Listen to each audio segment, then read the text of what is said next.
जय हिंद बच्चों, मैं दीपाली हसनाले मेरे YouTube channel deep research study hub में आप सभी का हार्दिक स्वागत करती हूँ। बच्चों, आज हम जानेंगे भाषा के विभिन्न रूप अर्थात different forms of the language. तो चलिए बच्चों शुरू करते हैं। भाषा के विभिन्न रूप, जिसमें पहला रूप है मातृभाषा। मातृभाषा को अंग्रेजी में मदर टंग कहते हैं। इसे हम इस तरह से समझ सकते हैं। मातृ का अर्थ होता है माता, भाषा का अर्थ होता है बोलना, अर्थात वह भाषा जिसे हम सबसे पहले अपनी माता के द्वारा बोलना सीखते हैं, उसी भाषा को हम मातृभाषा कहते हैं। इसे हम एक और तरह से समझ सकते हैं कि जब कोई बच्चा जन्म लेता है तो वह सबसे पहले अपने परिवार में अपनी माता के द्वारा या फिर परिवार में मौजूद किसी अन्य सदस्य के द्वारा सबसे पहले बोलना सीखता है, उसी भाषा को हम मातृभाषा कहते हैं। उदाहरण के तौर पर मान लीजिए यदि कोई बच्चा पंजाबी भाषा बोलने वाले परिवार में पैदा होता है तो वह अपनी माता के द्वारा या फिर अपने परिवार में मौजूद किसी अन्य सदस्य के द्वारा वह सबसे पहले पंजाबी भाषा बोलना ही सीखता है। तो इस तरह से उस बच्चे की पंजाबी भाषा मातृभाषा हुई। ठीक है बच्चों, मातृभाषा सीखने में, समझने में और ज्ञान प्राप्त करने में बहुत ज़्यादा आसान होती है। क्यों? क्योंकि यह किसी भी बच्चे के द्वारा सीखी जाने वाली सबसे पहली भाषा होती है। ठीक है बच्चों, यदि हम भी कोई नई चीज़ सीखना चाहते हैं तो हम ये चाहते हैं कि वह हमेशा मातृभाषा में हो। ठीक है, क्योंकि मातृभाषा हम सबसे पहले सीखते हैं और यह हमारे दिल के सबसे करीब होती है। ठीक है बच्चों, जैसे कि यदि मान लीजिए मेरी मातृभाषा हिंदी है तो मैं ये चाहूँगी कि मैं कोई भी चीज़ नहीं सीखूं तो वह हमेशा हिंदी भाषा में उपलब्ध हो, ताकि मैं उसे जल्दी से जल्दी सीख जाऊं। ठीक है बच्चों, आगे बढ़ते हैं। भाषा के विभिन्न रूप में दूसरा रूप आता है प्रादेशिक भाषा का। प्रादेशिक भाषा को हम प्रांतीय भाषा या फिर राज्य भाषा भी कहते हैं। इसे अंग्रेजी में रीजनल लैंग्वेज या फिर स्टेट लैंग्वेज कहते हैं। ठीक है बच्चों, प्रादेशिक शब्द प्रदेश से बना हुआ है, जिसका अर्थ होता है प्रांत या फिर राज्य। इसी तरह से बच्चों प्रांतीय शब्द प्रांत शब्द से बना है, जिसका अर्थ है प्रदेश या फिर राज्य। अर्थात इस तरह से प्रदेश, प्रांत और राज्य ये एक दूसरे के पर्यायवाची शब्द हैं। तो इसीलिए बच्चों आप घबराइएगा नहीं कि ये अलग अलग हैं या फिर इन्हें याद करना मुश्किल है। ठीक है, प्रदेश, प्रांत और राज्य ये एक दूसरे के पर्यायवाची शब्द है, जिसे अंग्रेजी में रीजन या फिर स्टेट कहते हैं। अब ध्यान दीजिए, प्रादेशिक भाषा वह भाषा होती है जो किसी प्रदेश के अंदर बोली जाती है। ठीक है, अर्थात किसी भी प्रदेश के अंदर जिस भाषा को सबसे ज़्यादा लोग बोलते हैं, प्रयोग करते हैं, उसी भाषा को हम प्रादेशिक भाषा कहते हैं। और जैसे ही हम उस प्रदेश से बाहर आ जाते हैं तो उस भाषा का प्रभाव थोड़ा कम हो जाता है, अर्थात उसे बोलने वाले लोग थोड़े कम हो जाते हैं। ठीक है, तो ऐसी भाषा को हम प्रादेशिक भाषा कहते हैं। उदाहरण के तौर पर हम समझते हैं तो हमें जल्दी समझ में आ जाएगा।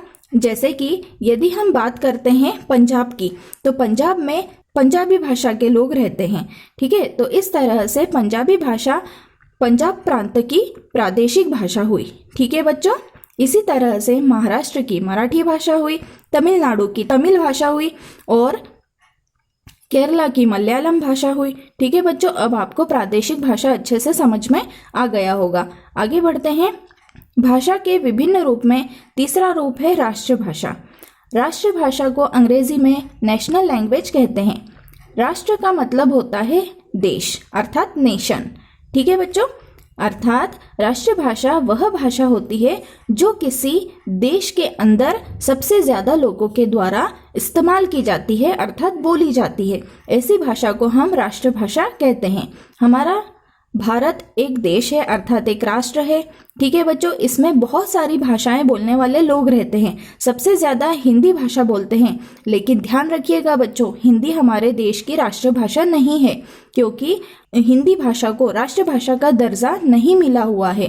ठीक है, सबसे ज्यादा हिंदी तो बोलते हैं, लेकिन इसे राष्ट्रभाषा का दर्जा नहीं मिला हुआ है। यह हमारे लिए बहुत ज्यादा दुख की बात है। तो इसीलिए ध्यान रखिएगा बच्चों, हिंदी भाषा हमारे देश की राष्ट्रभाषा नहीं है। और राष्ट्रभाषा क्या होती है? तो राष्ट्रभाषा किसी भी राष्ट्र के अंदर अधिकतर लोगों के द्वारा इस्तेमाल की जाने वाली भाषा को हम राष्ट्रभाषा कहते हैं। आगे बढ़ते हैं बच्चों। भाषा के विभिन्न रूप में चौथा रूप है अंतर्राष्ट्रीय भाषा का। अंतर्राष्ट्रीय भाषा को अंग्रेजी में इंटरनेशनल लैंग्वेज कहते हैं। अब यहाँ पर ध्यान रखिए बच्चों, अंतर्राष्ट्रीय अर्थात इंटरनेशनल। अंतर अर्थात इंटर, इंटर का मतलब होता है बीच में, ठीक है, अर्थात मध्य में। और राष्ट्रीय का मतलब होता है देश, अर्थात वह भाषा जो दो देश या फिर दो या दो से ज्यादा देश आपस में संपर्क स्थापित करने के लिए या फिर किसी भी प्रकार का व्यापार करने के लिए या व्यवहार करने के लिए जिस भाषा को इस्तेमाल करते हैं, उसी भाषा को हम अंतर्राष्ट्रीय भाषा कहते हैं। यदि हम बात करें हमारे देश की अंतर्राष्ट्रीय भाषा कौन सी है, तो अंग्रेजी भाषा हमारे देश की अंतर्राष्ट्रीय भाषा है, क्योंकि भारत देश को जब भी किसी दूसरे देश के साथ किसी भी प्रकार का व्यवहार करना होता है, किसी भी प्रकार का व्यापार वगैरह करना होता है, तो वह अंग्रेजी भाषा का ही इस्तेमाल करता है। तो इस तरह से अंग्रेजी भाषा को अंतर्राष्ट्रीय भाषा का दर्जा मिला हुआ है। ठीक है बच्चों, आगे बढ़ते हैं। भाषा के विभिन्न रूप में पांचवा रूप है राजभाषा का। राजभाषा को हम ऑफिशियल लैंग्वेज कहते हैं। अब इसे हम किस तरह से याद कर सकते हैं, तो ध्यान दीजिएगा। राज जो शब्द है वह आता है राजा से। राजा का मतलब होता है शासक, मतलब कि शासन करने वाला। ठीक है, और अभी लोकतंत्र में कौन शासन कर रहा है, तो हमारी सरकार शासन कर रही है। ठीक है, तो इस तरह से हम इसे समझेंगे कि सरकार के कार्यालय में कामकाज के लिए इस्तेमाल की जाने वाली भाषा को ही हम राजभाषा कहते हैं, अर्थात ऑफिस वर्क के लिए जिस भाषा को यूज किया जाता है उसी भाषा को हम राजभाषा कहते हैं। ठीक है बच्चों, एक बात ध्यान रखिएगा बच्चों, कोई भी भाषा राजभाषा नहीं हो सकती है। राजभाषा होने के लिए अर्थात ऑफिशियल लैंग्वेज होने के लिए एक भाषा में 4 सबसे प्रमुख गुण होने चाहिए, अर्थात 4 विशेषताएं उसके अंदर मौजूद होनी चाहिए। पहली विशेषता है कि उसमें उसकी अपनी लिपि होनी चाहिए। ठीक है, अपनी खुद की लिपि होनी चाहिए। लिपि का मतलब होता है लिखने का पैटर्न।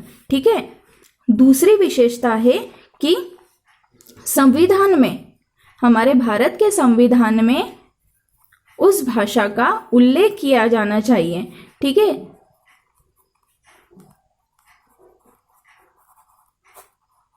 ठीक है बच्चों। तीसरी विशेषता है कि केंद्र सरकार के द्वारा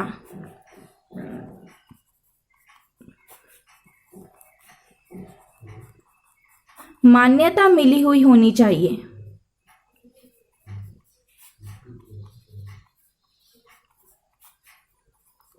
और चौथी विशेषता है कि उस भाषा का अपना खुद का साहित्य होना चाहिए।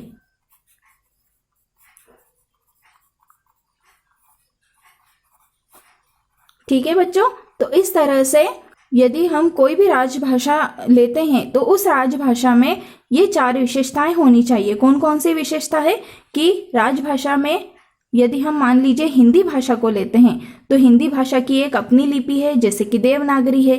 ठीक है, इसके बाद उसका अपना खुद का एक साहित्य है, फिर हमारे भारत के संविधान में उसका उल्लेख है। इसके बाद केंद्र सरकार के द्वारा इसे मान्यता मिली है।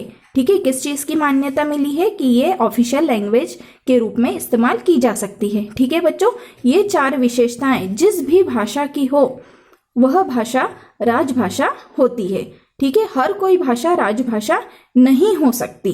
तो इस तरह से बच्चों ध्यान रखिएगा कि राजभाषा किसी भी राज्य की अर्थात किसी भी स्टेट की राज्य भाषा भी हो सकती है। मतलब कि एक ऑफिशियल लैंग्वेज एक रीजनल लैंग्वेज हो सकती है, लेकिन हर एक रीजनल लैंग्वेज ऑफिशियल लैंग्वेज नहीं हो सकती।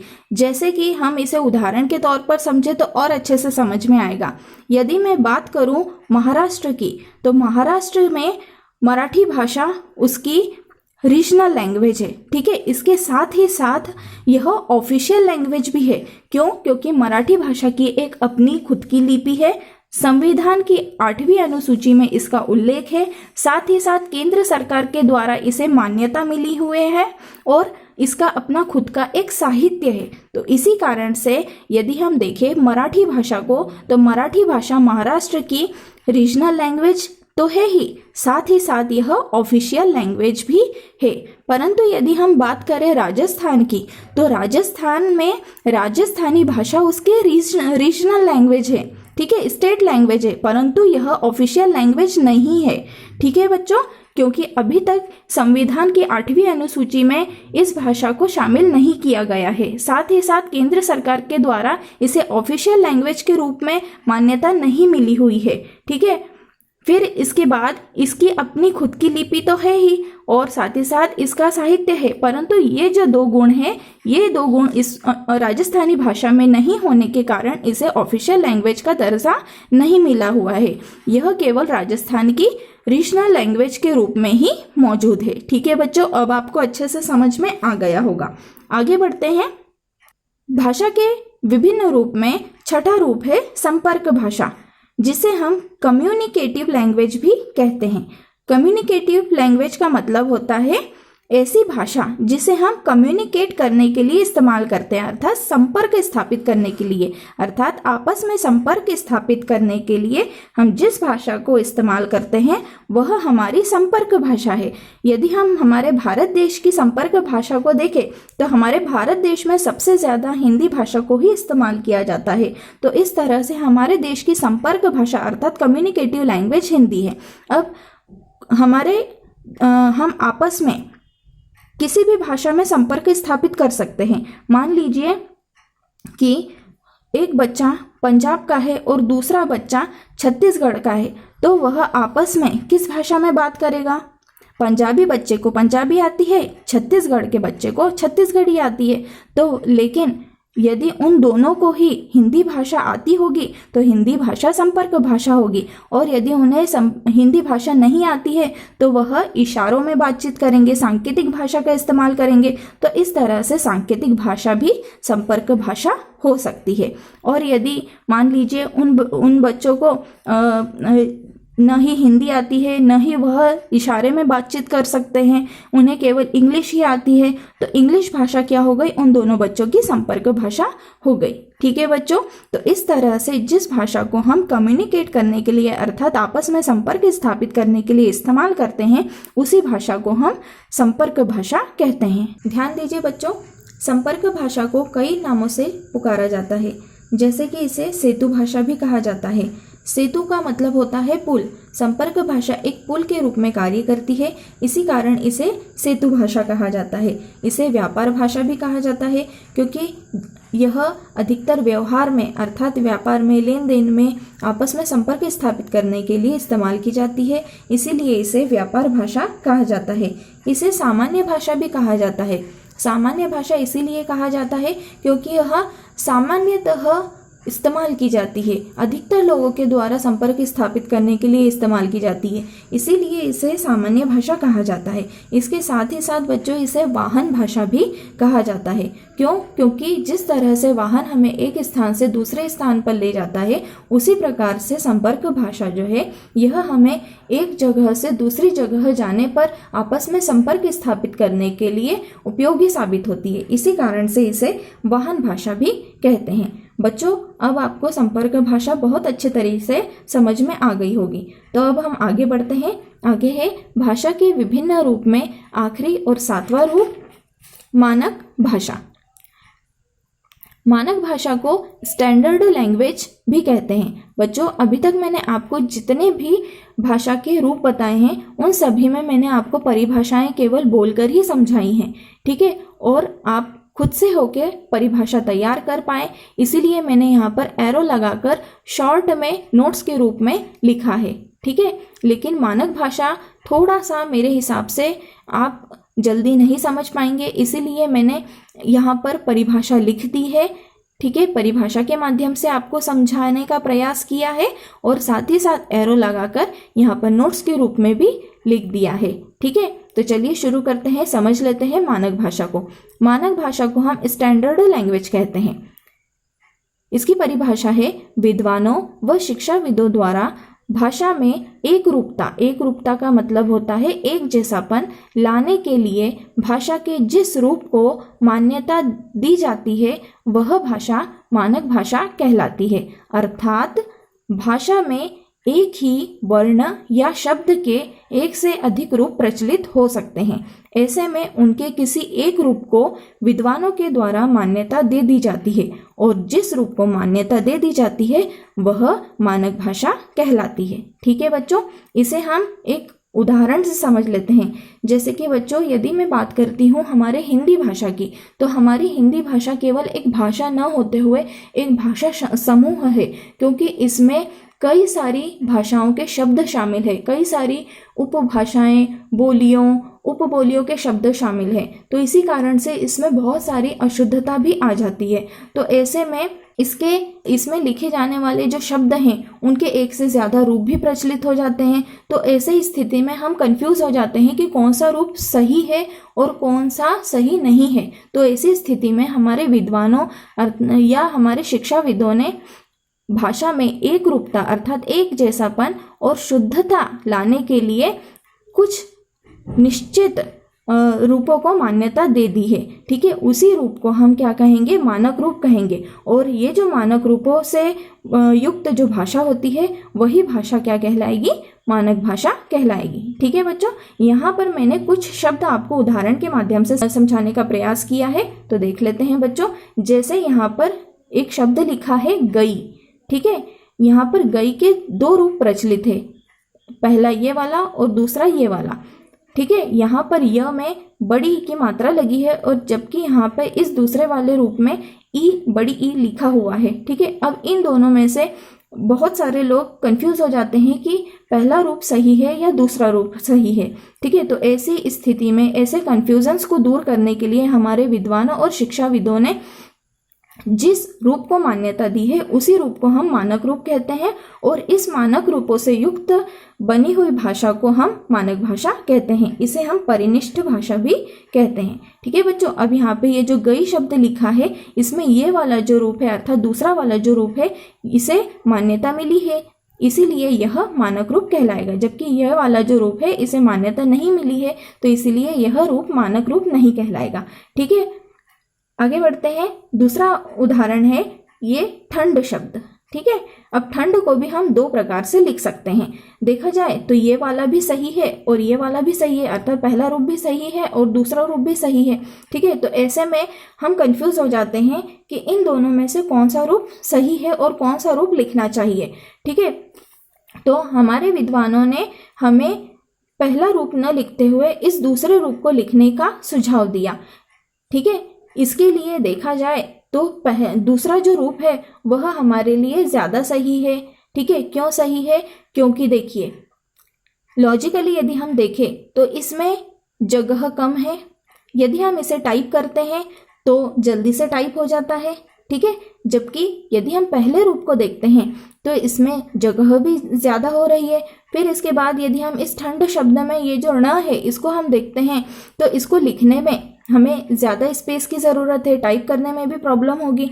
तो इसी कारण से हमारे विद्वानों ने सुझाव दिया कि आप पहला रूप न लिखते हुए दूसरा रूप लिखें। ठीक है, मतलब इस तरह से इस ठंड शब्द को लिखे तो ये जो शब्द है ये क्या कहलाएगा, मानक रूप कहलाएगा। ठीक है बच्चों, इसी तरह से हमारा ये जो हिंदी शब्द है ये भी दो तरह से लिखा जाता है। देखा जाए तो ये भी सही है और यह भी सही है, मतलब पहला रूप भी सही है और दूसरा रूप भी सही है। ठीक है, लेकिन वही बात आती है कि देखिए इसमें लिखने में ज़्यादा जगह लग रही है इसमें, जबकि दूसरे रूप को लिखने में कम जगह लग रही है। पहले रूप को लिखने में अर्थात टाइप करने में भी टाइम लग रहा है। ठीक है, और ये थोड़ा डिफिकल्ट भी है, जबकि दूसरा रूप जो है इसमें टाइम भी कम लग रहा है और यह लिखने में इजी भी है, टाइप करने में इजी है। तो इसीलिए हमारे विद्वानों ने सुझाव दिया कि आप इस रूप का इस्तेमाल करें। तो इस तरह से ये वाला जो रूप है यह मानक रूप है। ठीक है बच्चों, आगे है ख।